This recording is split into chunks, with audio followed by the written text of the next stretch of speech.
കലയെ ഭർത്താവ് കൊലപ്പെടുത്തിയത് പരപുരുഷ ബന്ധം ആരോപിച്ചെന്ന് എഫ്ഐആർ. ആലപ്പുഴ മാന്നാറിൽ 15 വർഷം മുമ്പ് കാണാതായ സ്ത്രീയാണ് കൊല്ലപ്പെട്ടതായി തെളിഞ്ഞത്.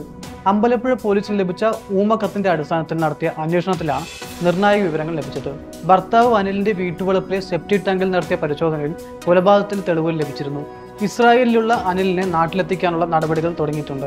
അനിലിന്റെ ബന്ധു സുരേഷാണ് കേസിൽ നിർണായക വിവരങ്ങൾ നൽകിയത്. 2009 അനിൽ വിളിച്ചതനുസരിച്ച് താനും സുഹൃത്തുക്കളും പെരുമ്പുഴ പാലത്തിലെത്തി. അവിടെ പാർക്ക് ചെയ്തിരുന്ന കാറിൽ കലയുടെ മൃതദേഹം കണ്ടുവെന്നാണ് സുരേഷ് പോലീസിന് മൊഴി നൽകിയത്. കല കൊല്ലപ്പെട്ടതായും അബദ്ധം പറ്റിയതാണെന്നും അനിൽ പറഞ്ഞു. മൃതദേഹം ആരും അറിയാതെ മറവ് ചെയ്യാൻ സഹായിക്കണമെന്നും ആവശ്യപ്പെട്ടു.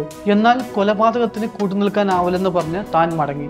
മറ്റുള്ളവർ അനിലിനൊപ്പം ചേർന്ന് മൃതദേഹം മറവ് ചെയ്തു. കൊലപാതക വിവരം ഇതുവരെ പുറത്തു പറയാതിരുന്നത് അനിൽകുമാറിന്റെ ഭീഷണി ഭയന്നായിരുന്നുവെന്നും സുരേഷ് മൊഴി നൽകിയിരുന്നു. അതേസമയം കലയ്ക്ക് മറ്റൊരാളുമായി ബന്ധമുണ്ടായിരുന്നുവെന്ന് അനിലിന്റെ അച്ഛൻ തങ്കച്ചൻ പറഞ്ഞതായി റിപ്പോർട്ട് വരുന്നുണ്ട്. ഈ വിവരം അന്ന് ദക്ഷിണാഫ്രിക്കയിലായിരുന്ന അനിലിനെ അറിയിച്ചു. ഇതിന് പിന്നാലെ കല വീട്ടിൽ നിന്ന് ഇറങ്ങിപ്പോയി. 1.5 വർഷം കഴിഞ്ഞാണ് അനിൽ നാട്ടിലെത്തിയത്. വീട്ടിൽ നിന്ന് പോയ ശേഷം കല തിരിച്ചു വന്നിട്ടില്ലെന്നും തങ്കച്ചൻ പറയുന്നു.